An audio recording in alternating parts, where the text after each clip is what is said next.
করা ঠিক হয় নাই। এবার বিশ্বনবী বিচার করবেন। বিশ্বনবী বললেন, আল কিসাস, যেমন করা হয়েছে বিচার হবে তেমন। তোমার গালে যেমনি ঝোল লাগাই দিছে, তুমি একটু ঝোল নিয়ে আয়েশার গালে লাগাই দাও। সুবহানাল্লাহ পড়বেন না? ওই স্ত্রীও কিছু ঝোল নিয়ে আম্মাজান আয়েশার গালে লাগাই দিল। এখন দুইজনে হাসতেছে, বিশ্বনবীও হাসলেন, আরশের উপর থেকে খুশি হয়ে গেলেন কে? তো স্ত্রীদের মধ্যে মাঝে মাঝে এটা ঘটতো। সাফিয়া রাদিয়াল্লাহু তাআলা আনহা ছিলেন একটু মোটা।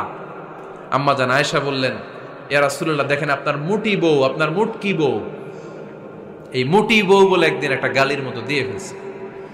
আল্লাহ রাসূল সাল্লাল্লাহু আলাইহি ওয়াসাল্লাম রেগে গেলেন, বললেন, আয়েশা এটা কেমন কথা তুমি বললা মুটি? আমার সাফিয়ারে তুমি মুটি বলে গালি দিলা রে আয়েশা।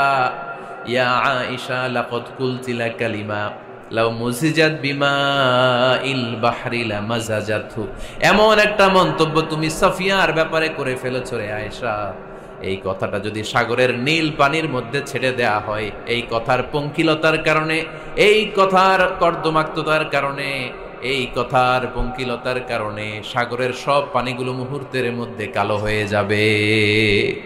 এই কথাটা সাগরে ফেলে দিলে সাগরের নীল পানি পুরোটা কালো হয়ে যাবে। আয়েশা, খবরদার, কাউকে তুচ্ছ করে অবজ্ঞা করে কখনো কিছু বলা যাবে না। এই জিহ্বাটা এটা ভয়ঙ্কর একটা অঙ্গ। বেশিরভাগ পাপ এই জিহ্বা দিয়ে হয়। কি দিয়ে হয়? এজন্য সাহাবারা জিহ্বা ধরে মাঝে মাঝে জিহ্বার মধ্যে ব্যাট মারতেন আর বলতেন, জিহ্বা তোর জন্য আমি আটকে যাব কিয়ামতের দিন। আমলিক আলাইকা লিসানাক, নিজের জিহ্বার মালিক নিজে হন। আপনার জিহ্বার মালিক যেন শয়তান না হয়ে যায়। জিহ্বা আপনার, শয়তানের ভাষায় আপনি কথা বলেন কেন?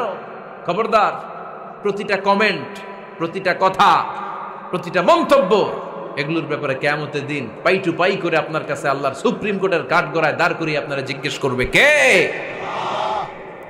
এজন্য বিশ্বনবী বলছেন, মাইয়াদমানলি মা বাইনা লিহিয়াইহি ওয়া মা বাইনা রিজলাইহি আদমান লাহুল জান্নাহ। আমার কোন উম্মত যদি দুইটা অঙ্গের গ্যারান্টি আমারে দেয়, আমি আমার উম্মতকে জান্নাতের গ্যারান্টি দেব। দুইটা অঙ্গের, একটা হলো জিহ্বা আর একটা লজ্জাস্থান।